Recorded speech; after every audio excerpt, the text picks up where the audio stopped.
tonight we have a special guest who's come down to Bath. Thanks very much for coming, Gavin. It's great to see you. It's been great sort of corresponding with you about your work. And your charming wife has brought this lovely beer, which is really, really nice, and I'm looking forward to another glass. And one of the reasons why I chose to have Gavin along is I wanted to get some rising stars along, and Gavin's work immediately attracted my interest. First of all, there's the stunning book jackets, and the designer and the publisher did a lovely job, and immediately you look at them and you think, what is going on here? The original, the different, and they say something about the setting of Gavin's work.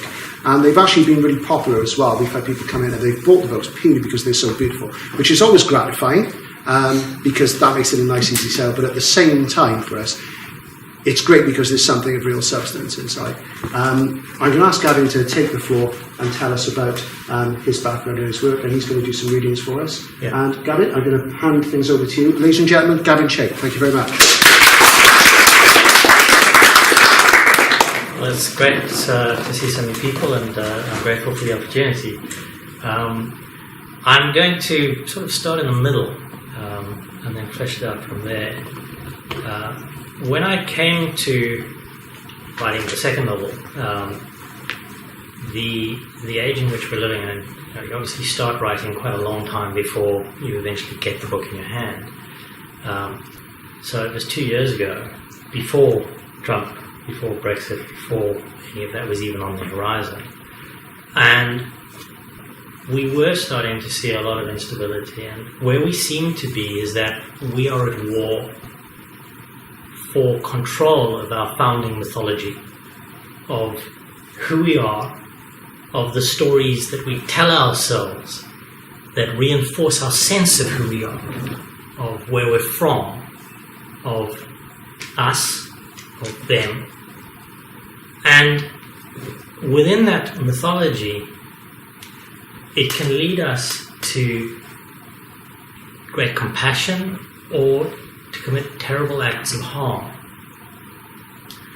And one of the greatest founding mythologies in Western culture is the story of Exodus, which is at its core a story of refugees fleeing slavery and oppression, who crossed an ocean and a desert, who fought a war for control of territory, founded an empire that was so powerful that its culture and myths have been incorporated into half the planet's cultures and myths.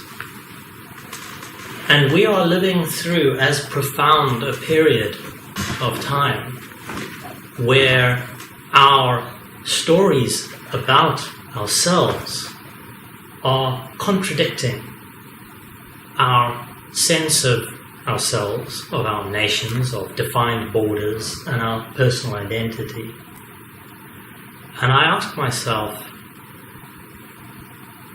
what is happening here and how will we be remembered? And more importantly, the stories that we're telling, what will they look like in transition on their way to becoming new founding myths? So I'm going to start you slap bang in the middle, and for those of you who haven't read anything by me before, give you a tremendous sense of where I come from. Even the dry dust sings when the rains return. As temperatures rise, clouds mass over the ocean, and Atlantic winds push them into the coast, where water falls in great big drenching clods. The earth drinks hungrily and quickly, like one permitted but a single annual feast, for the hibernage will last only briefly.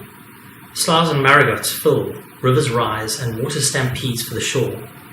Villages all along these ancient desert watercourses trap the fleeing waters in reservoirs and dikes, there to store what they need to use themselves, for their beasts and their crops.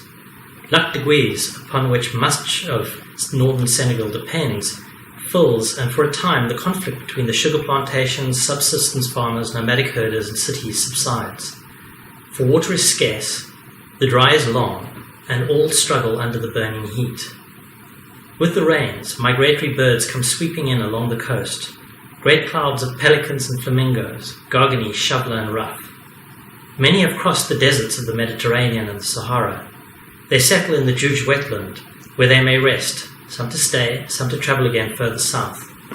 Their flight takes them over the surging banks of the Senegal River, where small overloaded pirogues and boats cross back and forth, ferrying trade goods and people between the villages and farms on either side of what was once the border between Senegal and Mauritania. One of these pirogues is travelling rapidly downriver, cutting across ferries and passing slower barges distributing food and medical supplies to thousands of seekers camped along the banks. It began its journey 4 days ago at the river confluence near Balou, where the waters of the Falem join those of the Senegal, and will reach the port city of St. Louis tomorrow.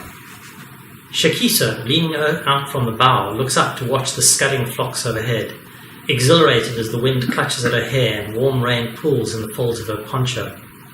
Tuft is curled in sleep beneath her waterproof, escaping spurts sloshing through tears in the awning over the boat as it rocks in the current. Mademoiselle, says Mustafa, her guide, boat pilot, sitting miserably in a puddle alongside the motor. Where do you wish to stop? It is growing late. He had assumed that their journey would be leisurely. He would do a little fishing, meet with friends in villages along the way, perhaps do some trading. Instead, they have hurtled along as if all the genii are upon them, on the river before dawn each morning and only stopping to rest upon the bank well after dark. And her curiosity, she asked questions of everyone.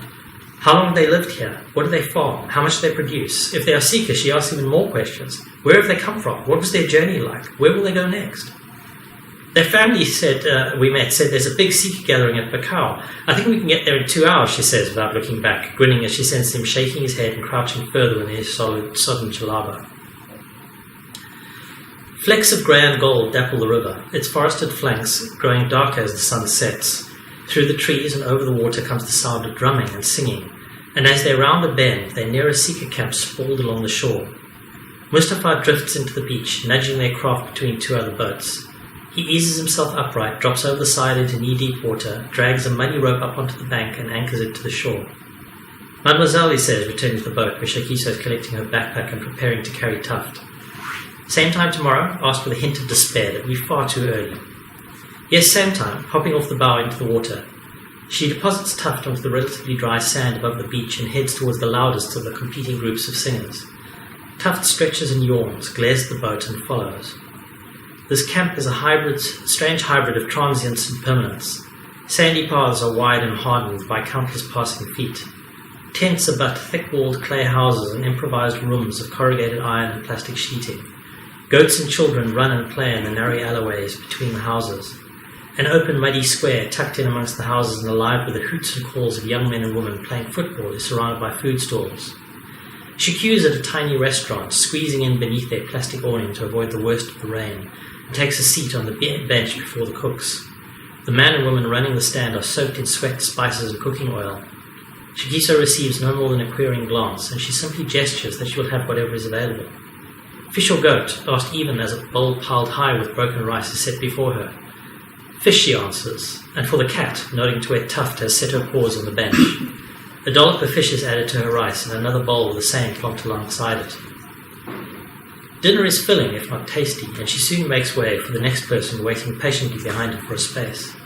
It is too early for sleep, and with the rain easing into a cool evening, she finds herself ambling randomly through the camp, savouring the polyglot of language and culture merging and mingling. There may be someone able to put her up for the night, and if not, there is always the damp discomfort of the boat. Red and orange flames flicker, bright and welcoming, and she follows alongside with groups of people heading for the fireside. Hundreds have gathered here, families sharing their evening meal, teenagers laughing and whispering secrets, young lovers exchanging lingering glances. Before them, alongside the heat of the flame, stands a bone-thin man dressed in a greyed and careworn bubu. His eyes are pearled with age, and his hair an olive-coloured burst about his head. He leans on a long two-headed metal stave surrounded by people who seem awed merely to be close to him. That is Gorgon of the genie, come to tell us a story, says a mother to her children, who look as if they do not know whether to be thrilled or terrified. An elderly woman waves emphatically at Shakisa. You will be our guest, she says, inviting her and making space amongst the blankets, pots and plates. Shakisa is engulfed into the bosom of quite a large extended family. They are from Bamako and have been in the camp for almost a year, awaiting their chance to cross the desert. With that Shaitin gone, we hope that we're safe to cross, says the old woman, handing Shakisa an enormous enamel mug of overly sweetened tea. Gorgon raises his stave above his head, and the drumming rises, stopping instantly as he slams its foot deep into the earth at his sandals.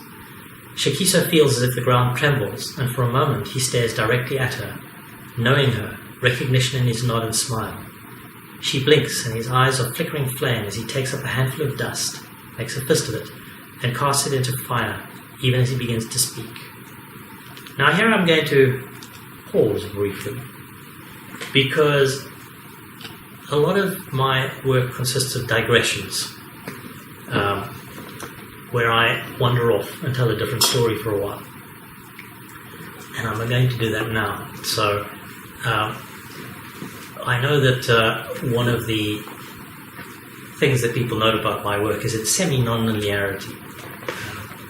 But the idea is that people tell stories. And we tell stories about ourselves to explain what we're experiencing. And during times of great change, we tell a lot of stories. So this is Tales from Gorgon. And I can't speak French, but Casmans, l'homme qui mourut deux fois. Painted dog's child running through the desert, always hopeful, always hungry, hunting the endless dusty ochre of the Hamada, her paws bouncing lightly on the scalding stones, and her tongue hanging loose in a way her mother considers unbecoming for a future matriarch. She pauses, scratching at her ribs with a hind paw, sniffing the air. Her curious yellow eyes stare towards a bracket of trees alongside Nawahe, the water searing white against the dark of the land. Rising above the green line of shrubs, she can see an idle waft of smoke and smell a taunting hint of lamb stew. Her stomach grumbles, for it is hours to lunch and some time since her breakfast. Always hungry, always hopeful, Painted dog's child sets her nose towards the Awahe, her white-patched tail blazing, her oversized paws tangled beneath her. She runs in a hopping, loping way, yipping cheerfully as she goes. Closer, and within the shade of a tangle of tamarisk bushes, clustered around the base of overhanging date palms, she pauses and remembers her manners. She licks at her fur, trying to stop it sticking out and clean off the remnants of breakfast from around her face. She pulls at her huge, black, bow-like ears. Ready, or as best she can, given the salivating distraction of the nearby cooking pot, she paces forward amongst the dense bugu along the waterline and peers out through the long grass stalks. On the other side of the shallow waters are two black metal round-bellied pots, one large and one small, their looped handles each held up by individual scalded branches. Flames of coals spit and hiss beneath them, neatly surrounded by a stone hearth. A kubur, the three-stringed guitar of griots, leans against a shaded boulder. Seated with his back towards the young pup is an olive-dark figure, tapping at the larger pot with a long, two-headed pointed sombe he holds in one hand. Painter's dog-child hesitates, for while she does not know him, she and her brothers and sisters have certainly heard his tales, the fearsome magics and the undescribed punishments that Gorgon reserved especially for pups who refuse to do as their exasperated mother says. The figure's back begins to tremble, shaking gently. He turns his head, his burst of fur grey about his long snout and his canines curved and hugely terrifying for the young dog. Baboon's eyes are brown, warm, and filled with mirth. "Aha, aha, come out, painted pup," he says, staring directly at her, where she is attempting to hide behind her ears. "Your belly rumbles so loud we will wake the genie of this pool, and then where will we be, for his dinner is not yet ready?" He chuckles and pats at the earth to his side, puffs of dust pluming at each strike. Painted dog's child sorts out her paws, which have become nervously entangled, and skips over to the fireside. "Forgive me, great Gore," she says, bowing her head and remembering to keep her tongue inside her mouth. "I do not wish to disturb you." Baboon smiles warmly and scratches the pup behind her ears. No one has ever done so before, and the pup finds herself involuntarily slapping at the dust with one paw as she goes cross-eyed. Her tongue flops out of her mouth in a happy grin, and she slumps to the ground, leaning on her elbows. "You are hungry?" "Oh yes, grandfather," says the pup, her stomach joining in with a plaintive gurgle. "Aha, aha," he says, skewering the lid handle with his sombe and lifting it. An overwhelming explosion of spices and gravy causes the pup's ears to tremble, and she feels as if she will lose consciousness. "Aha, aha," says Baboon, "you are about to learn a valuable lesson in patience." He looks down to where Painted Dog's child is attempting to cover her ears with her paws. It is not yet ready. Baboon replaces the lid, shutting away the fragrance, and adds the thick branch onto the coals. Flames creep quickly up the mottled wood and escape into the sky. "Tell you what, my child, would you like to hear a story?" Painted Dog's child raises one paw and eases a tentative eye open. "Will it be one of those stories where I learn what I have done wrong, grandfather?" she whines nervously. For such tales are common, and she has been doing her best to be good. Aha, aha, said the baboon. No, my child, I do not tell such tales. Those are best left to the mothers of painted pups, scratching her behind the ears again and causing her eyes to cross once more. The story I will reveal to you takes place far from here in the world of men. Will it be a long story, grandfather? She whimpers, her belly twisting, and drops her chin onto her forepaws. He laughs. Patience, pup, for this is a sacred place, and before we may eat, we owe much to Bana, the genie of this wahe. My story is as much an offering to him as it is a gift to you. Smiling kindly, be gentle, child, for you shall not go hungry. Baboon scoops at the dust with his left hand, brings it up to his mouth and whispers to it. Painted Dogtail trembles as her heart pounds in her chest, for she can feel the magics draining into this place. It is Baboon who holds the dust, but it is Gorgon who blows into the flames, the bread-brown mist glowing in his eyes. A swirling green-grey pool opens above the flames, shot through with flecks of red and black.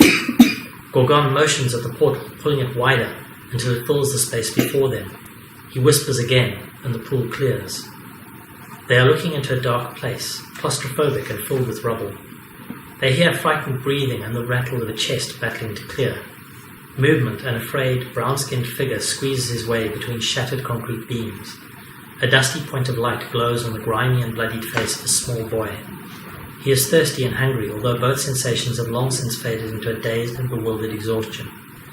Father, he calls out, his voice the dryness of bones. He rests his head in the light, feeling its caress against his cheek, the first gentle touch in days. His hands and feet tingle, and he weeps without tears, eyes darkening beneath sunken lids, remembering. Over the radio, resting against his father on the small sofa in their apartment in Kilroy, he had heard that the Kabaka had fled his palace, only across the ring road from their neighbourhood. Distant sounds as of thunder and the play of light on the horizon indicated the advance of the war. Ekyoto Gobalola is no more, said a weeping man on the radio. Umuliro kwe Buganda Guzikide, the king's fire has gone out. Agye Mukono Muungabo, the kingdom is undefended. Abruptly, the broadcast ended. His father, exhausted and drained. We cannot stay, my son. The soldiers will want to take the palace. Kabui is too close. Rest as best you can tonight, and we shall leave before sunrise. There was no light or water, for both failed weeks ago, and small solar-charged candlelights turned the room to twilight. His father had earned nothing again that day. There was little need for a builder when so many had fled their homes. He poured the last of the water from the plastic barrel against the wall into a chipped plastic cup. They shared it along with a small bowl of maize meal he'd been able to buy in the market. His father unfolded a scratched printed image of his mother, looking sad and lost that he did so. Her body had been returned to them a week before, after she'd been missing for 2 days. Everyone knew it was the Kabaka's men, taking their revenge against those they saw as betraying them. They had buried her, finding a small patch of earth in the overwhelmed graveyard, marking her resting place with an old chair leg, her name scratched onto the post. He had wept for her, bewildered at her sudden absence, praying that this all be a mistake. By then, and they and most of the city were trapped within the fortifications surrounding Kampala. The radio had been clear, though. The soldiers had fled, leaving the city stranded between the two fronts. All through their building and in the apartments alongside, shadows and sounds of people as they prepared to become seekers. Few of the people he knew remained, most having either paid to escape or been killed trying to break through the cordon of soldiers cramped around the city. Morning did not come. He was asleep when the drones struck, eviscerating his home. He awoke deep within a shifting, terrifying jumble of concrete, pipes, furniture, and clothes.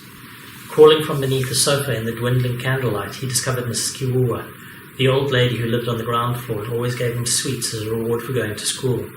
Her body was cold. He shouted until his throat felt bloody and raw. He heard no answer. The batteries faded and the light was extinguished. Complete darkness. Silence except for occasional subsidence, followed by howling and tearing as the rubble settled once more. He felt carefully ahead, his fingers creeping into open spaces, probing. He found sharp edges, sheared rebar, strange textures, torn fabric, splintered wood. There were bodies, a leg or an arm, soft and liquid and rancid. He could not see them. The sensation was alien and terrifying. He could smell damp in the air, feel it in the concrete, but there was none sufficient to drink. After an age of twisting and pulling and crawling, he sleeps in the caress of light, threading through the rubble. He feels his body lifted, held, his brow stroked. My son, I have found you. Rest with me, and I will carry you to safety. Relief and warmth in his father's voice. He wakes again alone in a vast space, light shafting down on a cross. Did I fall asleep in church, he wonders, thinking of the time his mother and father took him to Rebaga Cathedral, and the way the lighting basilica turned the brick to gold. In the act of reaching between twisted rebar, spotlit high on the tangled mess of rubble, he sees his father. His clothes are torn, but his flesh is unmarked, glowing in the light. The boy wants to cry out, but he is too tired to move. He watches as his father crosses to a concrete pillar, bent rebar protruding from it like the exposed bones of an elbow, where it connects again deep into the broken mass around them. His father crawling until he reaches the end, which begins to bow lower towards where the boy is resting. His father rocks up and down the end, and a little squealing and almost gracefully it shifts and drops, with him hanging on painfully all the way down. He leaps off as it hits the bottom, and his eyes fill with delight as he scoops up the boy in his arms.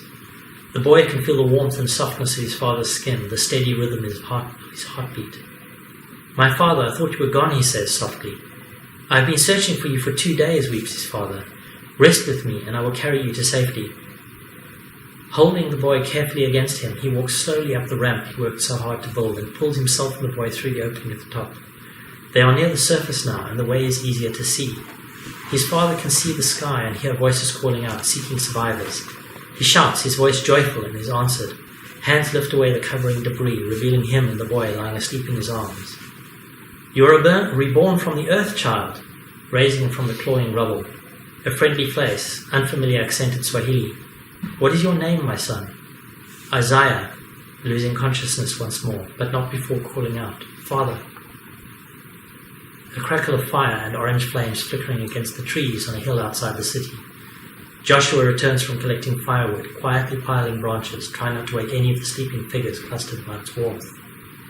He looks up towards Esther as she slips in behind him, putting her arms around his waist and resting her head on his shoulder. He turns and kisses her on each eye. "How is the boy?" he asks. "Asleep, with Rachel and Hannah on each side. The girls are very protective of him. They take after you," he smiles. "I've put another drip up for him tonight. They should be the last he needs for now. We will still need to carry him tomorrow."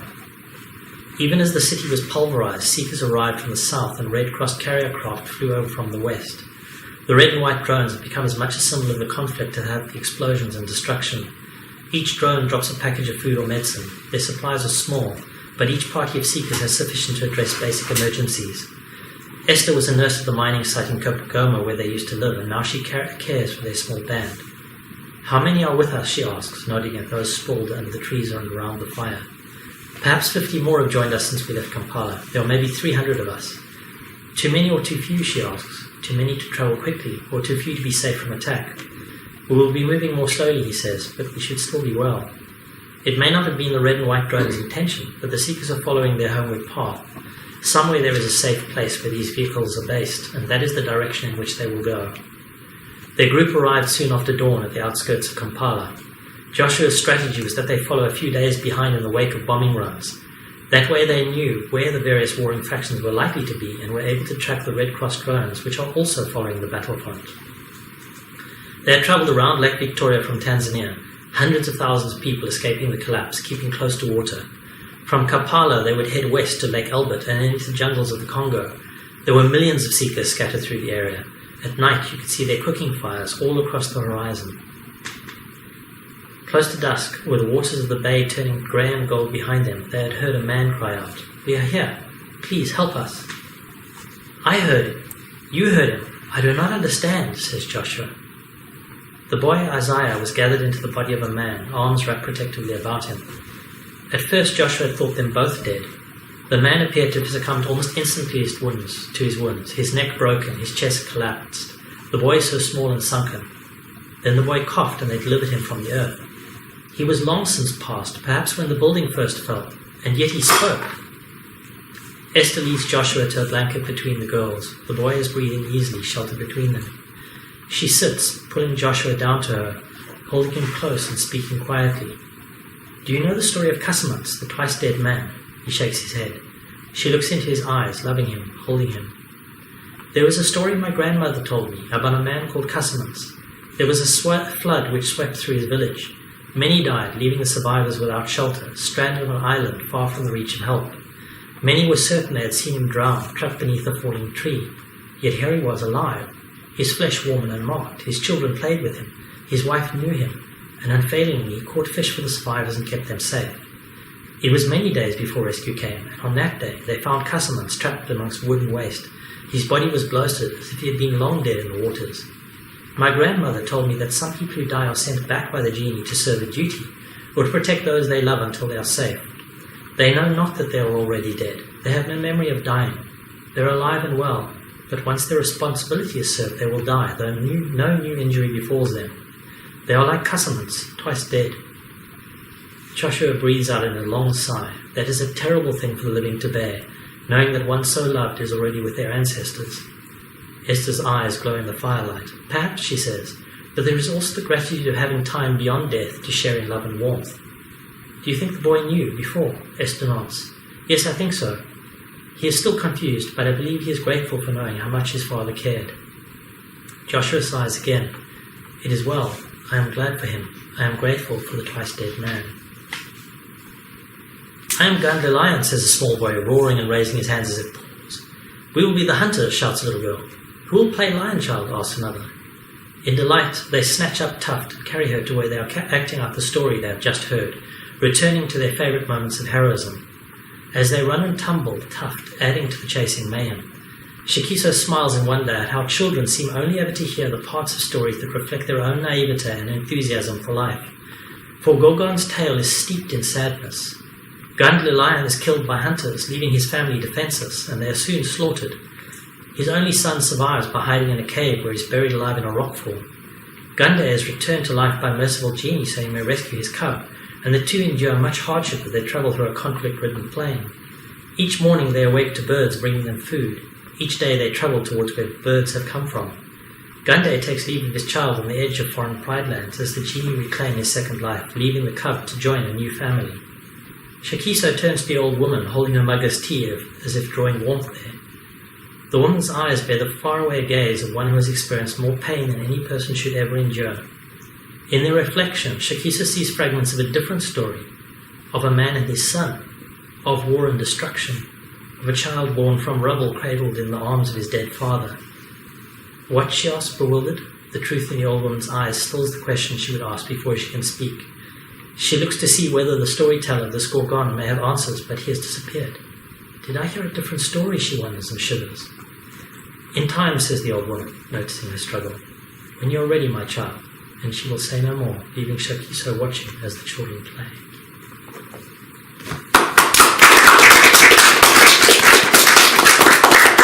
So that's diving in at the deep end into the contextless form of one part of what I write. It is not what the book is about in terms of narrative, but very much about what it is. Great, and that's from the new novel, Our Memory Like Dust, and your second novel. And has anybody here actually read any of Gavin's work yet? Tom? Paul has, yeah, and Henry as well. And The Man from the Fallen has been described in a nutshell, which isn't always the best way with books being honest, as being like the man who fell to earth in Africa, which there's a lot. That's not really a very accurate description. There's an awful lot in it. And I think what drew me to it was the fact that even though ostensibly you're writing science fiction, or maybe as we were saying earlier on fantasy, that it fulfills the function which SF is very good at, which is metaphor. And good science fiction is more often than not writing about the world we live in now as much as any positive future. And what struck me about both the books is about how much you're writing about what's happening in Africa, the Middle East, and Europe now. So the books are very, very relevant. And there seems to be a sea change at the moment where we are seeing more voices being published in SF from outside traditional British and American values, which is very good. Gavin, you are from Africa and you've been in Britain for 10 years, yeah. I understand. And can you give us your background to give us more context and about your work in science as well? Yeah.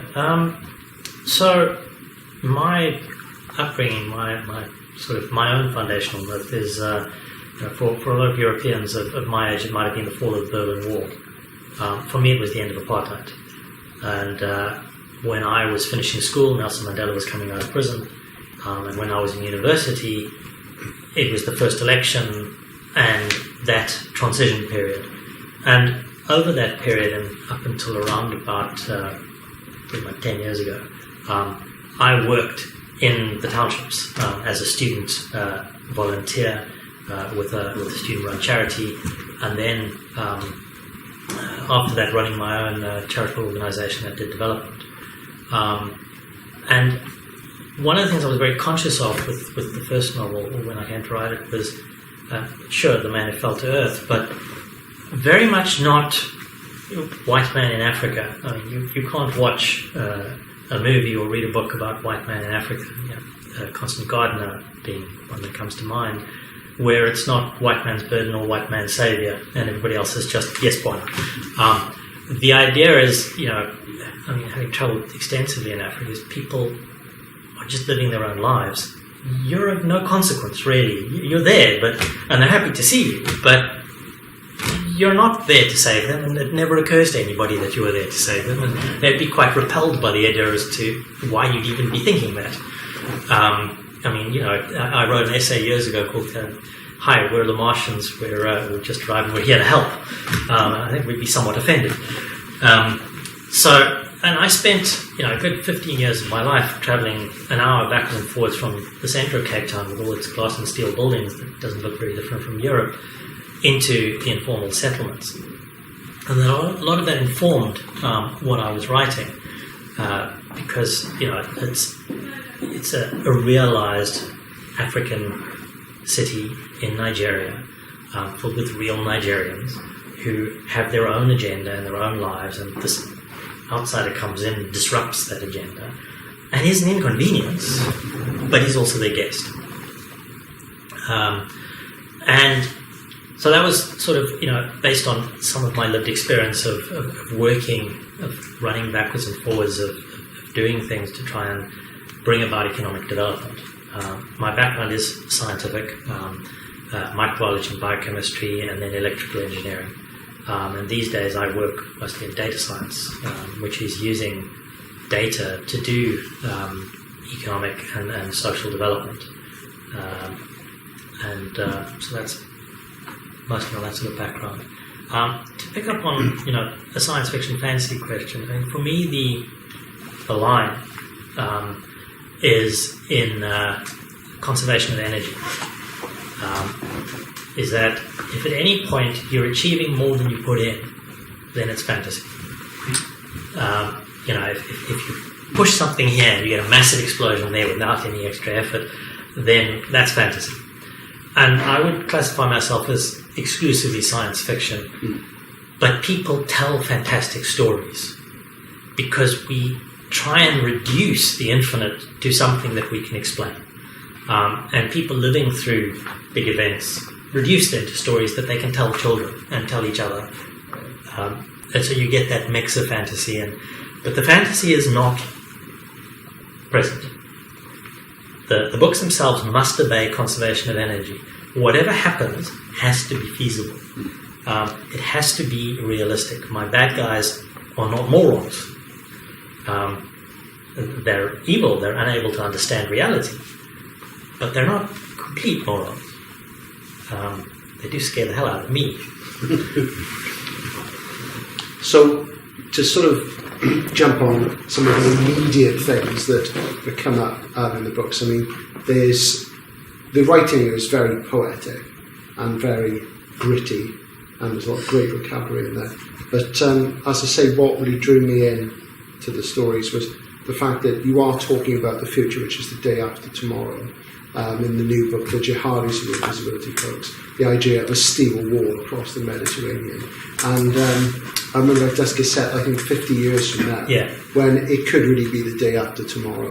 And I think that really is quite something. And there is a kind of strength in that, in the international approach that you bring to the work because of your background, your perspective, which is really refreshing, because I think we, in the UK, for quite a long time, in British SF, there was a big movement from about 1987 onwards to the Starship and the Zapco.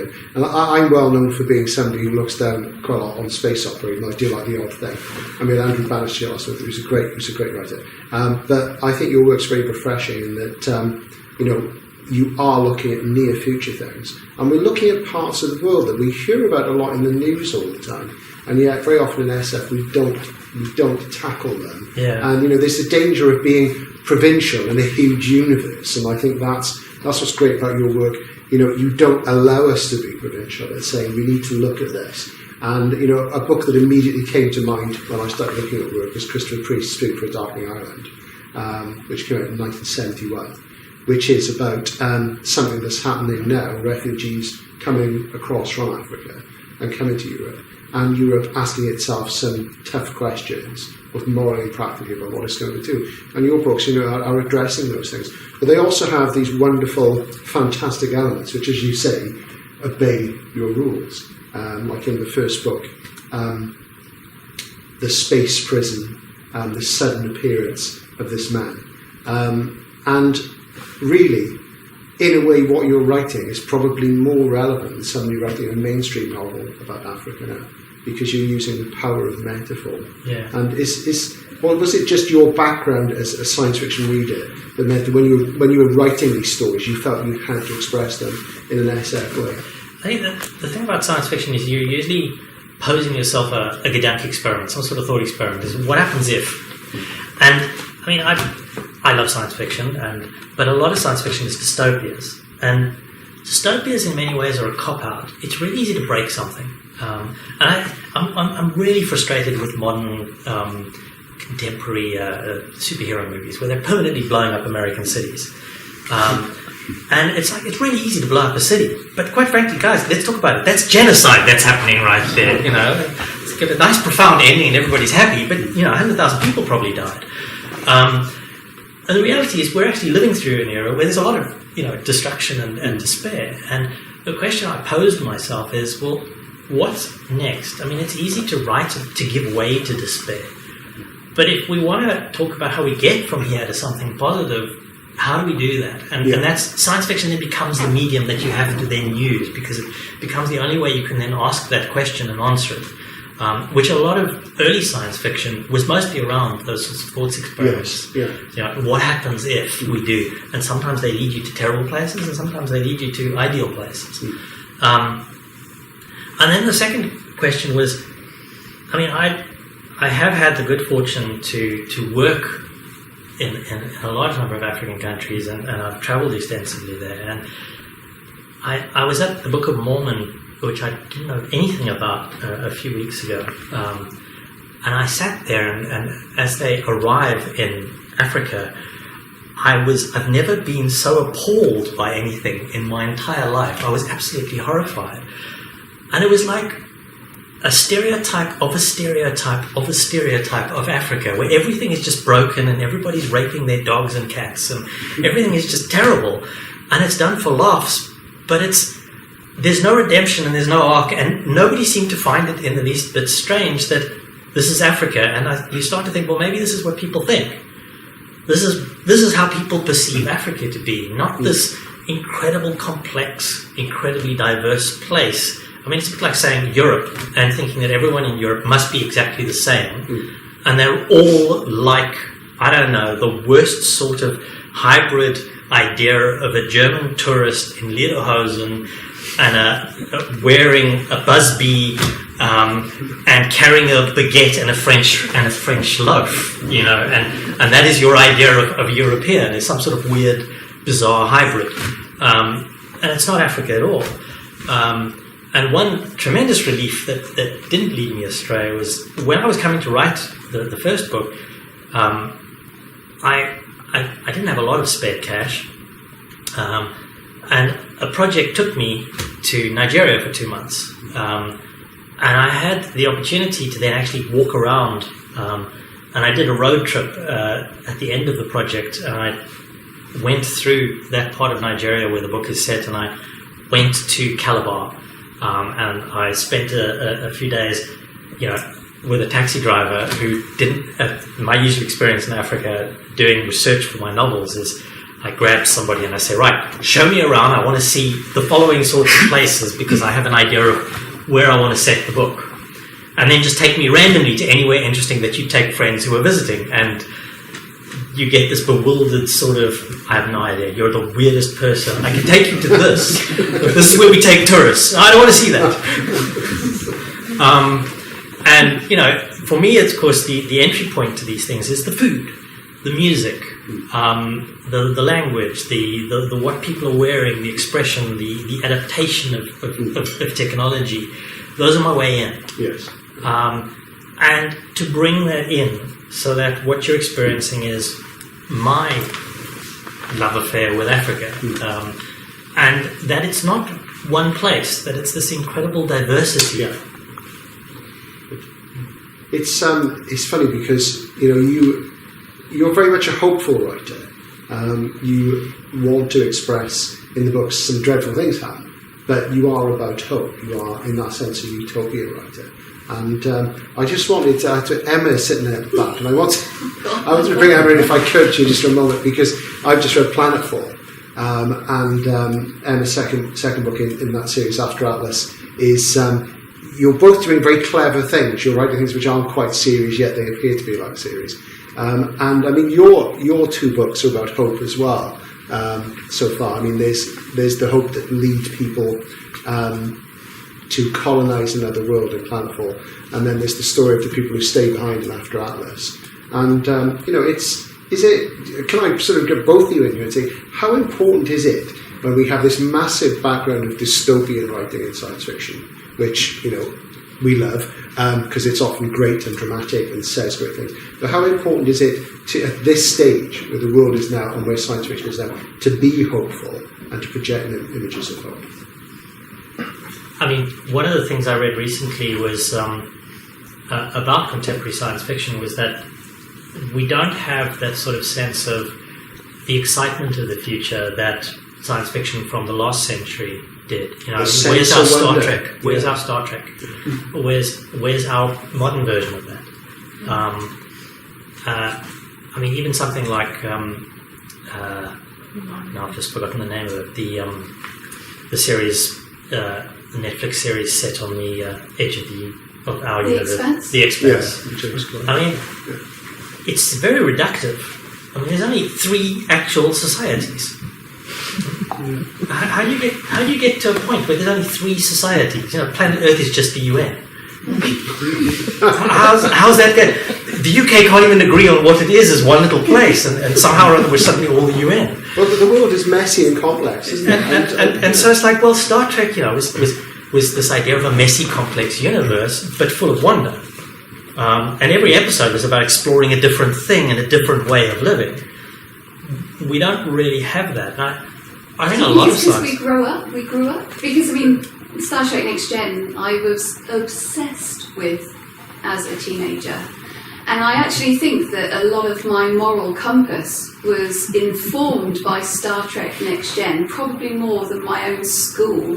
Because Picard is such a good man, and I really do feel like there was something very magical that was given to me. But then I grew up, and it's like a shit. And is that what is happening to us globally in science fiction as authors, that we all had that time as children, and then we grew up, and now we're furious? I am constantly enraged about everything, and so I can either go insane, I can run up and down streets with placards, I can try and kill people, or I can write books.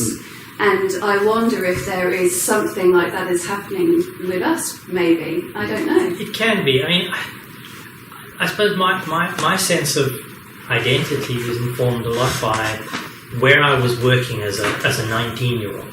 You know, I mean, my earliest sort of founding memories of being in a cardboard shack in the rain with somebody who is trying to feed 2 children on her own and helping her to figure out the pricing for her business. And that's hope. And then to come into a country like the UK, which is, for me, this is the future. Hey, this is Star Trek, and everyone's so miserable. Look at our politicians, my God! Yeah, so your politicians are more this amazing thing, and now they're all hacking it up and trashing it. Which is fine, but I suppose it's more that it's more that there is this sense of this disjoint, this disconnect. A lot of people on the planet are living through an incredible expression of hope. They are getting wealthier faster than they've ever gotten in their lives. They are experiencing. I mean, if you live in a small village in the middle of Africa, you have a mobile phone. You can call anyone in the world, and they do. They know everything that's going on. Okay, they have Facebook groups. I was in Nigeria. I was invited to a social media week where people were using YouTube and stuff and totally uninterested in anything that was going on in the West. They had their own stories and they were using this technology to tell their own stories. And it was like, so cool. So for the West, maybe you're going through this miserable period where you're not top dog and you're not the one setting the agenda anymore. And maybe that is causing this massive cry of rage. Definitely, yeah. There are lots of very upset, mediocre white men trying to... There's a lot of very mediocre white men who are very upset. Definitely, I agree. And I thought that was one of the really interesting things about... Because I've read the first one, the Lament of the Fallen, and I thought it was really incredible that you had this kind of backstory of these two people who come up with this idea of hope, and one decides to take it into space and one decides to stay at home. And I cried when they realised who each other was when Joshua travels, and that there was this kind of... There was a setup, I'm so pleased. I cried in a restaurant, so well done. And it was something so beautiful that, this idea of like seeds being planted and things like that. But in the background to this, we cut occasionally to the Americans being complete evil bastards. And this kind of juxtaposition of your utopia and your dystopia playing out at the same time. And I found that really, really enjoyable to read. And also a kind of a background kind of anger that I felt in myself when he went up to, I don't know if it's Achenia or Achenia, I don't know how Achenia, thank you. And when he went there and it was like the typical Clarke thing of, advanced science looks no different to magic, and it's like magic there and things are levitating. And I was thinking, what about the people left behind, and what about the unevenness of utopia and how some people have it like we have it here. The epigraph on the first line of the book is the summary of that sense, which I'll just quickly read. It says, even as some would explore the stars, remember that many who remain behind scratch out an existence of near starvation in the dust so easily shed. Yeah. And I did. I played with the idea of choice. A lot of dystopic science fiction seem to lead to the idea there is no choice. There's only one ending. And I wanted to play with the idea of coffee tea. If I offer you coffee and tea, there's no wrong choice. That's different. And so there is a choice. One group is going to go off and explore the stars, and one group is going to stay and fix and make this place what they want it to be. But now he has a target. He knows what it'll look like when he's done. Spoilers. Sorry. Thematically, there is a tie to Emma's books, which we'll talk about next month. Now, I haven't got Emma's books up here, but I've already been on to them tonight. We do have them downstairs, I can bring them up. But something this has reminded me of is just struck me now, of J.G. Ballard. Because Ballard, of course, was British, European, but he grew up in China, in Shanghai, and his dad was a rich businessman, and he was there when the Japanese invaded. And if you've ever read Empire of the Sun or seen the Steven Spielberg film, the young Jim grows up in the prison camp. And it's quite funny because, of course, as soon as Spielberg gets hold of anything, he sentimentalises it and pushes it into the family unit, what have you. And you get the John Williams music. I used to love John Williams when I was young, and then I grew up. Plus, he wasn't such a good composer afterwards. His jazz elements dropped away. But the point I want to make is that when Ballard came to Britain after World War II, he thought it was going to be, great, the modern world, and it was very grey and what have you. And people watch Empire of the Sun, the film typically, or read it, and they think that Jim had a really terrible time. Well, from our perspective, he did. But of course, he also, what you see in the book is he's enjoying a lot of it. It's a playground. It's like Michael Moorcock said about in London after the war, the bomb sites are where he played. And science fiction writers, they take their breakfast in the ruins, and there is that aspect of it. So really, you coming to Britain and giving us this vision of Africa and saying it's not monolithic, it's not one thing, it's many things. It's a bit like what Ballard did in his fiction, where he took the raw material of the drain swimming pools he saw and all these things, and he pushed it into his SF.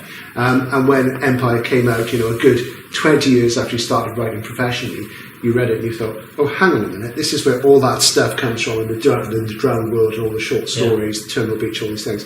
And you think, this is it. And it's interesting that you, a European, but born in Africa, grown up in Africa, it takes, you're bringing it all back home to us, and you're showing us and challenging our perceptions, and that's very healthy. And I think we need in SF, we need other voices, and I think I'm sure Emma agrees as well. We're seeing more SF in translation, more SF coming from different parts of the world. I mean, we're seeing some Chinese SF coming through now, which is fascinating because, back when I first started reading SF, you've got a bit of Russian stuff if you were lucky. You get Stanislaw Lem from Poland. There were quite a few anthologies of Russian SF, and you'd get a bit of Strugatsky brothers if you were lucky. But now, we are seeing a more. There's some Cuban SFs being published in England and the UK, so we are getting a more international thing, and and that's good, and it's good for writers as well because you need the competition to get your game. It's the stories, because everybody has stories, but there's slightly different rhythms and tones in other cultures, and also I think that for writers who have lived through different big historical events and have a completely different perspective on them, then it gives you a different flow as well. The five-body product, the three-body product. Yeah. As a sort of Chinese approach to the Cultural Revolution and using that in sci-fi is really clever. But yeah, I think that if we're telling these stories, I think of a movie like Life is Beautiful, set in a concentration camp, but showing that people were still laughing and still having fun. The reality is that even in the worst of dystopias, people get up in the mornings and hope that tomorrow or today will improve. I do find dystopias that are written very superficially, where everybody's just miserable all the time. It's like, well, it wouldn't function as a society. It just wouldn't function. Because nobody would do anything. There'd be so much lethargy. You should visit Bulgaria. Or the north. At this stage, I'd like to go on with the dystopian thing a bit longer because I did suggest we read 1984 for this. This is an experimental format, so people haven't read the books, don't worry. But I thought if anybody would like to ask any questions at this stage of Gavin at all. I'm just curious because you spoke of so much hope in Africa and general sort of misery here. I'm interested why you live here. Why not stay where you feel there's hope? Two things. South Africa does not have that. I am very much about the leverage of my ability. And my ability is mostly around interpretation of information to bring about change. Yeah, and in my case, it's public health and economic. And in South Africa, that opportunity went out the window when the ANC elected Jacob Zuma as president. It was South Africa's moron moment. Jacob Zuma is the spiritual cousin of a certain orange-haired baboon. When that moment happened, then I could see the future. I knew that South Africa would be captured by this group of people and it would go in a particular direction. And I didn't want to waste my life fighting against that. And I happened to meet a chap at the time who was a mentor of mine, a tremendous social scientist who fought apartheid and one of the great researchers. And he was 70 years old and he'd been fighting his whole life and he hadn't got anywhere. And I was thinking, this is me at his age, if I stay. and I won't achieve anything. And I looked around the world and I was trying to figure out, well, where is best for me to place myself so that I can achieve as much as I can in the life I have. And the best place for me at the time was the UK. And since then I have gradually built up my consulting work, and at this point I consult globally. So it was the right thing to do professionally. And sometimes you have to leave the place that you really care about in order to try and bring about that change. So I mean, it's a difficult personal thing, and it's probably too complex to explain briefly, but that's the best I can do. Anybody have any other questions? You haven't at all? Emma? Are you hopeful on a large scale? There's a lot of really great examples of hopeful things on a micro scale that I see in the world. But when I look at larger forces and political forces that have a huge amount of power, I get very despondent and enraged. How do you feel about that? Despondent and enraged is probably the right feeling for it. My feeling is we are living through an incredible period of transition where for the last 100 years at least, China, India, Latin America, Africa have basically shot themselves in the head every day. And the beneficiaries of that have been Western Europe and North America. Not through being smarter or better, just from not having shot yourself in the head every single day. And now you're suddenly seeing a rebalance as people in China decide to actually build things and make things and invent things and to get rich. And people of the world are doing that. And it was probably inevitable that the contradictions that you've lived with in the UK and the US and other places would eventually just come to light. I mean, quite frankly, I look at the modern two-party state in the UK and in the US, and they're almost identical. You have a right-wing party that is conflicted between being happy with what you do but not with who you are, and a left-wing party that is happy with who you are but not with what you do. Which, to put it in the terminology of politics, is, the one likes business and it doesn't like social liberty, and the other likes social liberty and doesn't like business. I mean, it's, you're fundamentally conflicted as a party. So it was inevitable that you get Donald Trump. And if we survive Donald Trump, so if he doesn't nuke anybody in the next year, which is a great risk, then that rebalancing will mean that America and Europe will fade into relative importance. They'll still be important, they just won't be dominant. I mean, it'd be nice to be watching movies and read books that are not always American superheroes. So my view is we have to navigate this terrible, cancerous lump, orange cancerous lump. And if we can, then I think it'll be okay. It'll be up to the strength of character of everybody, really, of a majority of people to decide that we don't want the worst to happen. And if we can just decide, I think a lot of, maybe it needed a cartoon. Maybe if it'd been somebody smart and subtle, we might not have noticed. But because we've got the biggest morons on the planet in charge of Brexit and in charge of the US government, maybe it's so obvious that, it'll be okay. I don't know. I found it interesting with the Kenya, how it was talking about how people could form their own kind of micro groups effectively and move between them, and that there was no sense of nation.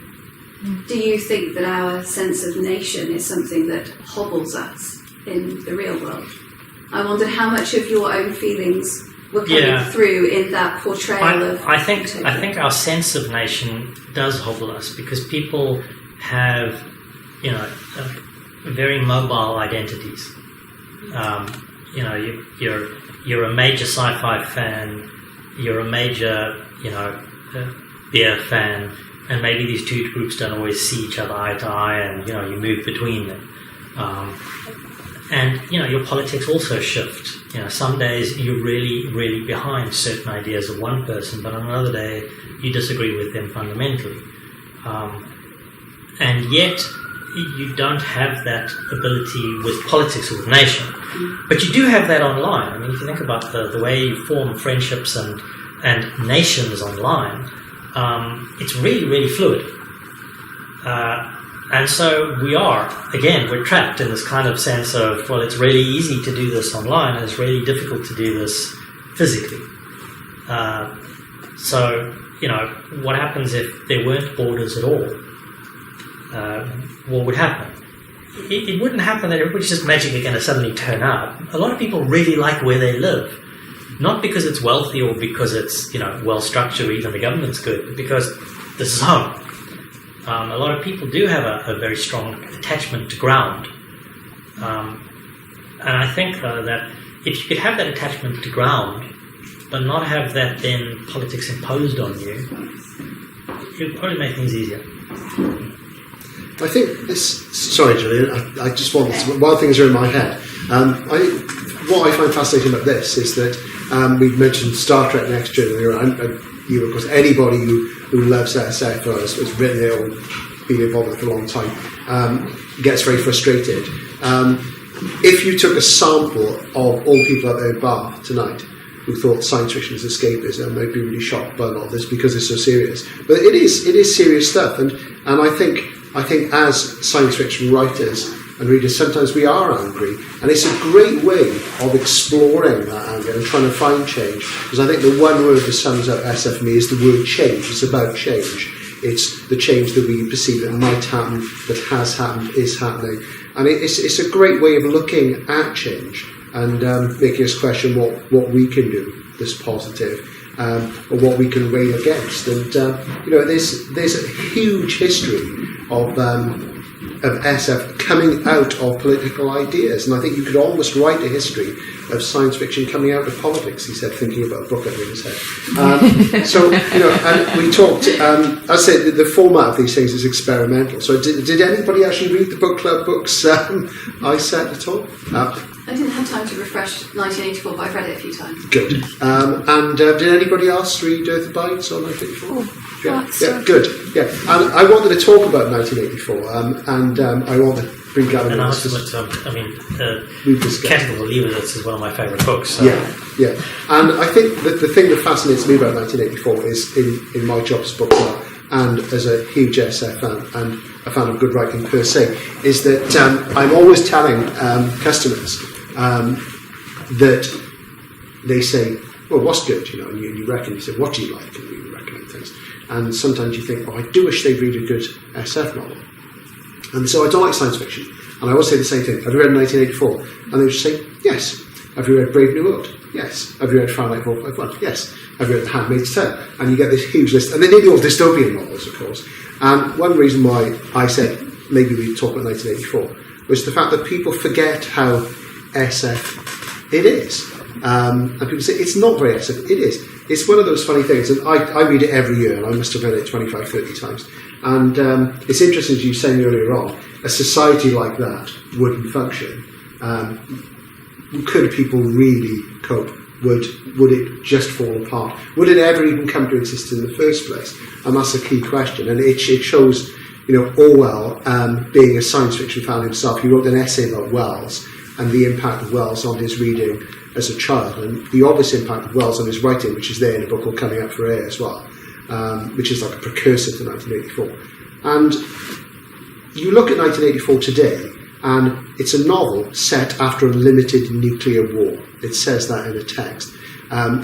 It envisages the Cold War, which was just starting to happen then, but it's set after a minor nuclear war, which luckily didn't happen. And I think Orwell's work obviously is still with us, surveillance society, all those things. There are some very science fictional things in it, like he talks very briefly about the floating fortresses, which are bolted to the bottom of the ocean and they stay guarding these things. People forget these little details. There's the obvious things like the brainwashing in Room 101, the rewriting of history, the superstates, all the stuff that clearly comes out of his critique of Soviet communism. But there's a lot of pure SF things in there as well. When the atomic bomb fell on Colchester is a line out of the book. And it's done very, very deftly, so deftly that people forget. And I think what we see in a lot of writing is that there's an awful lot of writing out there which is published as science fiction, but it's not marketed as such.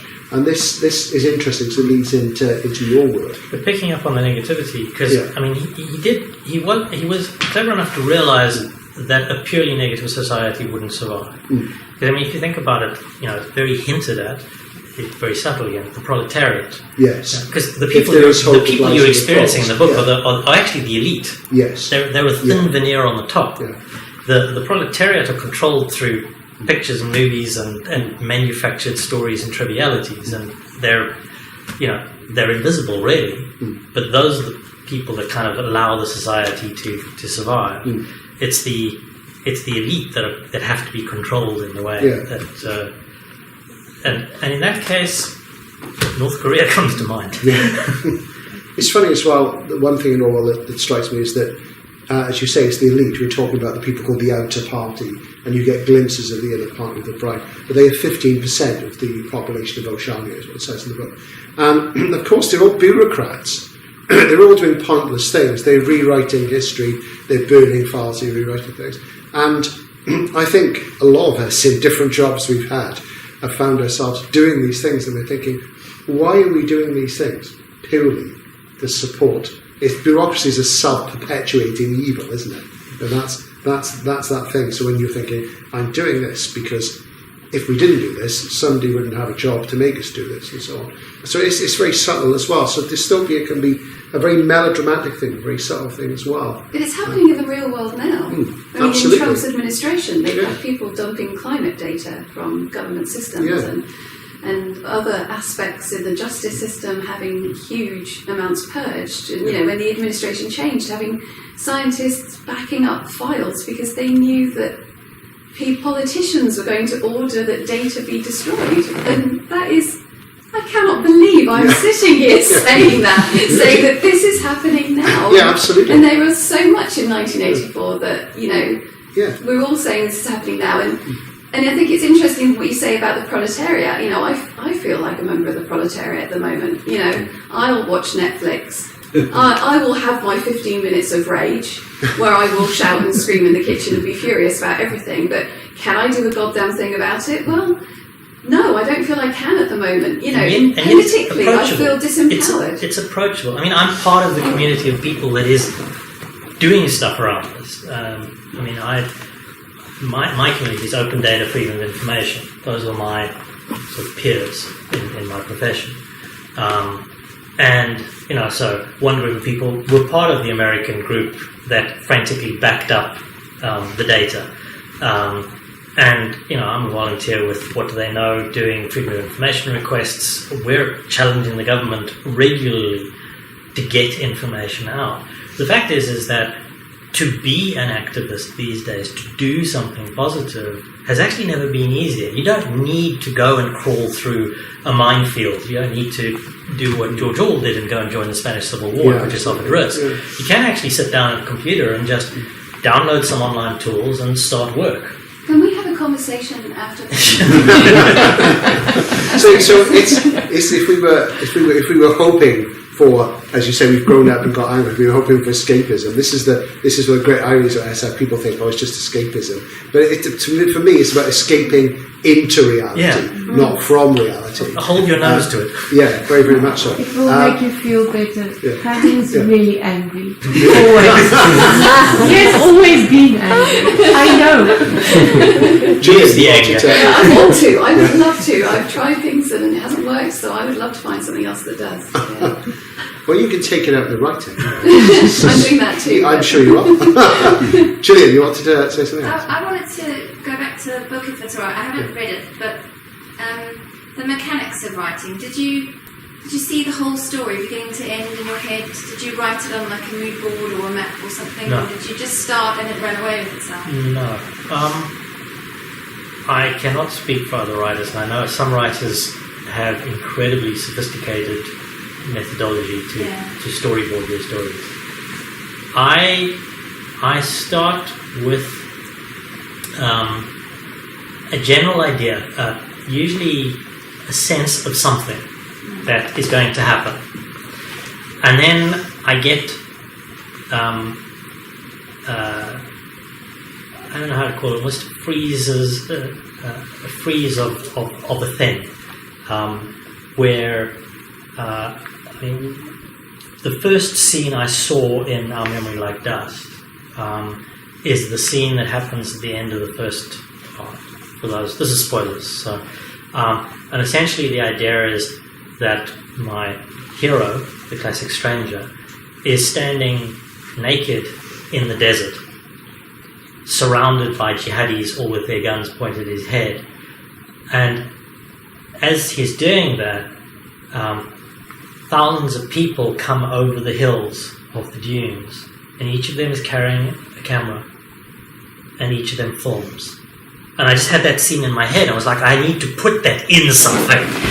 It's so powerful. It's gripping. It's quite a. And I have a lot of images like that. And then I have a notebook, and I scribble them down, and I have no idea where they fit. So a lot of the time I write, and I'll write a chapter. For me, it's like there's the writing process. I kind of come up with a whole bunch of stuff, and then I sit down and I write a narrative.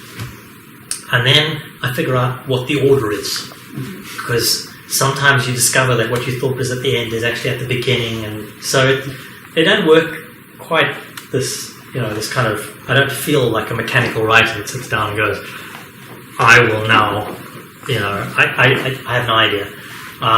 And for me, I also start by assembling music. I collect a vast amount of music. So at the end of each book, there's playlists, and you can go onto Spotify and you can listen to that playlist of music, which is all African music, and it's all from the area. And then when I write, then certain songs go with certain chapters. And when I write that chapter, I listen to the song and I try and get the rhythm and the tone of the song into the words. So that's sort of my approach, and I find that it works for me. But I can't really say that it will help anybody else. There isn't any one answer, is there? Writers say such different and diverse things about how they work. I think that's a good thing. Just to reflect again on 1984 and what part of the intention of this is to try and take people through the recent history of SF, trying to put the reading into context. That's an experimental, I'm not sure it's working. But the 1950s... I'll gush about Canticle for I'm going to let you do that in a moment. The 1950s is interesting. I mean, now we've got North Korea, which you all know about that, and great, nuclear weapons. And of course, that was the thing which was coloured in the 1950s. Orwell saw it, and it was in a lot of SF at the time. And we have been going through a renaissance of the sort of post-catastrophe SF in recent publishing. I mean, another book I chose for if anyone wants to read was George R. Stewart's Earth Abides, which I mention all the time. Has anybody read this at all? Good stuff. What do we think of it? Yeah, quite a positive view of people, isn't it? Very much so. Yeah. Did anybody read The Stand by Stephen King? Because I read The Stand as a 13-year-old. So I read this for the book club. And I read it, I was like, well, this is the sort of happy version of The Stand. And I brought this up because, I mean, like Orwell wasn't a genre SF writer. He didn't write for, the pulp magazines. I sometimes think he probably would have been quite shocked by some of them, but we don't know that much about whether he actually read any pulp magazines. There's some things that he did.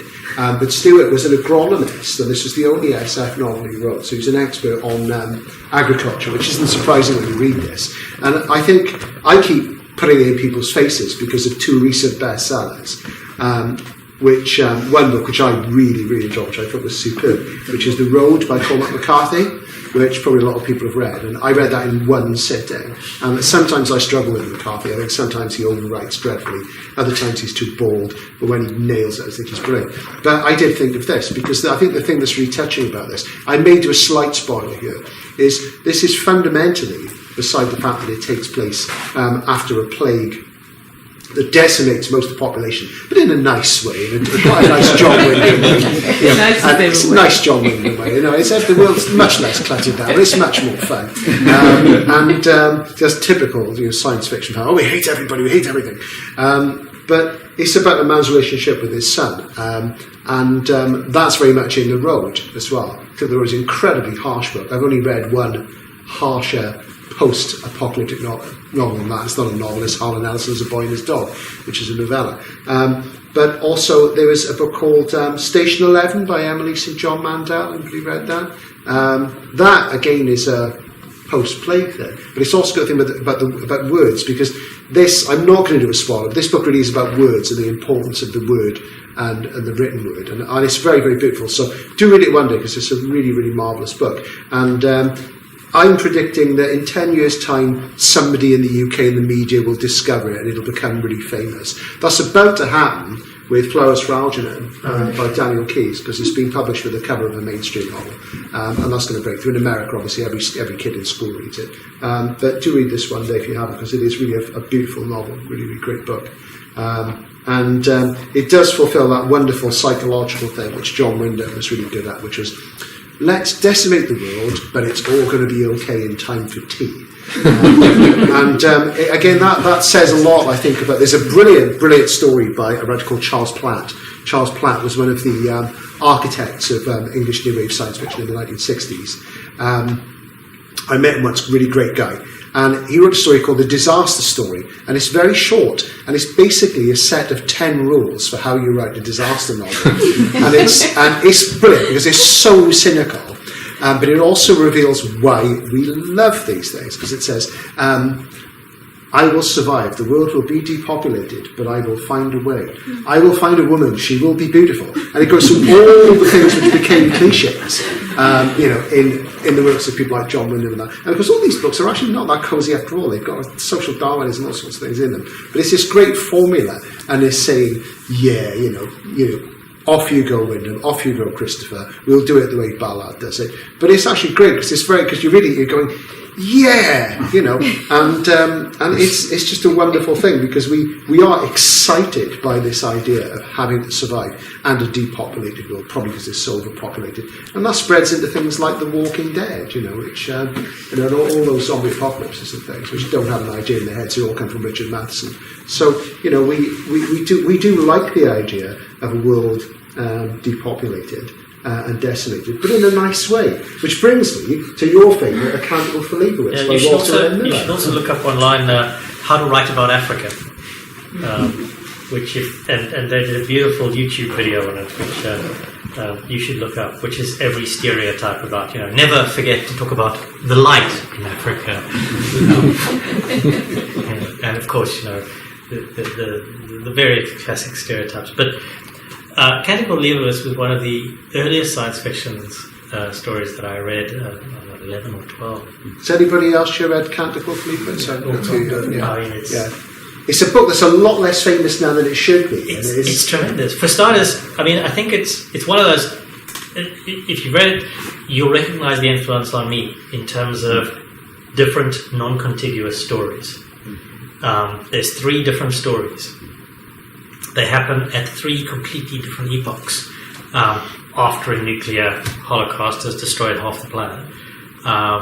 And essentially it's this society grappling with trying to interpret the past, trying to understand what it was. And the first story is they have no idea what the past was. They have turned ordinary leaflets and bits of advertising, flim-flam, and whatever documents and they found. Shopping lists. They've turned.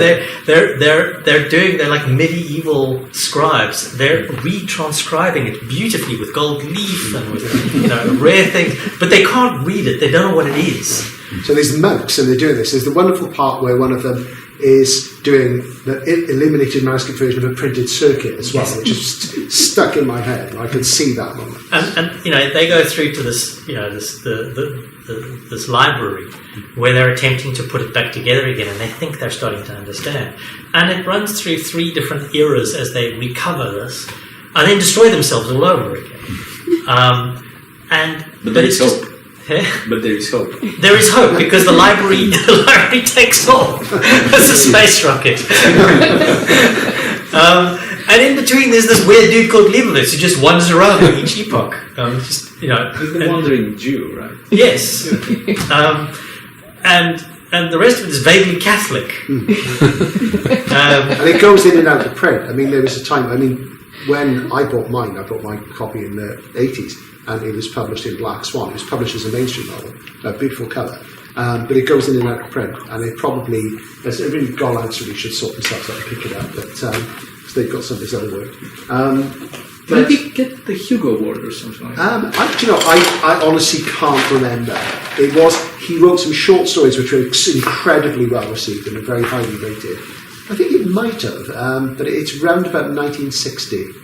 It's that sort of period. I think it's about 1960, isn't it? It's round about that period. But it's also this fabulous thing of taking your story to where it goes and then stopping. I have to rate writers who do that, who go to the point of the story is finished and finish it. And leave it there. And if that doesn't answer everything for you, well, too bad. The story is done. Just to go a bit further, we next month Emma is back, yay! And some of us have been reading Planetfall and After Atlas, and we're looking forward to that. But we are hopefully, if anybody wants to read the book choices, I'm trying to get this going. We will talk about 50s American SF and what happened there. And I picked two books which are both very dear to my heart. Because it's all about what I like reading. But I picked the two people. American SF in the 1950s is astonishing. I mean, we talk about the golden age, and they say, "Oh yes, Asimov, Heinlein, Sturgeon, whatever." And I find Asimov unreadable. I find Heinlein unreadable. I love Van Vogt. I think Sturgeon's overrated. But the 50s American SF was really incredible because what you got was guys like Alfred Bester, Philip K. Dick. Amongst many others, Frederick Paul, Cyril Kornbluth, Robert Sheckley, who were guys who were there in 50s America, the McCarthy at Madhouse. Everybody in Hollywood was being asked, "Are you now, or have you ever been a communist?" Getting blacklisted. But these writers were writing really subversive, anti-McCarthyite, anti-authoritarian things, and they were doing it not only with great wit and great irony, but also with explosive styles. They were the master satirists. One day the mainstream is going to realise that the finest satirical writing had to come out of America after Mark Twain and before Kurt Vonnegut, who of course started as a science fiction writer, as you know, except the mainstream won't let us have him back, was these guys. And Bester won the first ever Hugo Award with this book in 1953, and The Demolishment. I've just reread it first time for years, and it's about a businessman who's going to kill his business rival in the future, except nobody's committed a murder for 70 years because the police are telepathic. There's telepaths everywhere. And it's about how you commit a murder with telepaths everywhere. And if you do commit a murder, you become demolished. And demolition is not what you think it's going to be, it's something else. And what Bester was great at, he was great at very florid, stylized writing. He used contemporary poetry techniques. And if I can find the page, which I'm just going to... Right, okay. This is... just going to give you an idea. This is at a party that one of the characters go to, where everybody is telepathic. And that's their conversation. Okay? That's their mental conversation. Okay? And that's just when you see things like that a lot. And he was an incredible guy. He became a really big magazine editor, and he abandoned science fiction after writing two amazing novels. And his very best work is short stories. And if there was a short story collection, we'd do that, because his short stories kick his novels out the water, and the novels are great. And that's great fun. And it's a book which is on fire. His book that comes after that, The Stars My Destination, also known as Tiger, is even better. But this was neglected. So if you want to see what was happening in the early 50s, and this guy changed the game, people like William Gibson, Samuel R. Delany, Richard Morgan will say, without Bester, we wouldn't be here. You know, it's very, very much the thing. He sort of brought things screaming into literary modernism. And Philip K. Dick, well, we all know the name Philip K. Dick. Yeah. He's got a TV series starting on Sunday night on Channel 4. Electric Dreams, which there's 10 episodes looking at short stories, and they're doing some really obscure ones, and they're doing some really famous ones as well. And I love Philip K. Dick. I discovered Philip K. Dick in 1976 when I picked up a book from John Menzies in my hometown in South Wales that had the words "Do Androids Dream of Electric Sheep" on the cover, and I thought, I'm having some of that. I was struggling with Robert Heinlein and Frank Herbert, these huge big books which were really not grabbing me, and I thought, yeah, that's a good question, I need to know the answer, and I picked it up, and then I never looked back. I mean, Dick was just incredible. I mean, the guy wrote 50 books. He was married 5 times. He was dead at 52. And exactly, yeah. And he was just amazing. And I picked this book, Time Out the Joint, because famously, if you've ever seen The Truman Show, is the thing that gets referred to. But Time at the Joint is really interesting because what Dick wanted to do, he wanted to be a respected mainstream literary writer and write serious novels about the way life was in America in the 50s. Nobody would buy them. He wrote about a dozen of them, and some of them are a bit iffy, but mostly they're great. Only one of them was published while he was alive. The rest all got published after he died, because of course Phil Dick, being Phil, unfortunately died just before Blade Runner was released. And of course, when Blade Runner came out, even though it wasn't a commercial success or a critical success in America, in Europe we loved it, and it's grown and grown and grown and grown and grown and grown now. And this book shows Dick doing an interesting thing where he takes his mainstream style, he sets a book in what appears to be 1950s America, but is actually something else. And this is the point where he makes a big step forward from being this pulp hack who would churn out. In 1 year, he wrote and published 30 stories. And this is a guy who could write 4 or 6 novels in a year. And some of them were a bit iffy, but a lot of them were masterworks. And this is where he took a big step up. And this was his most important book until a couple of years later when he produced The Man in the High Castle, which you all know about because it's been on Amazon. So those are the 2 things if you want to read next month. I do hope you give them a try, because you know I could talk about these guys for hours, and I'd like you to be able to feel you can as well, because they were just 2 of many geniuses from that period. Any more questions for Gavin at all? Anybody? No? Well, thank you all very, very much indeed. If anybody wants a bit more beer, I think we can probably do a bit more beer. Gavin will sign books if anybody wants books signed. Thank you all for coming, and I hope you've enjoyed it. And I'm sorry the chairs aren't very comfortable. Let's do something of getting more comfortable chairs. Thank you very much indeed, and thank you, Gavin.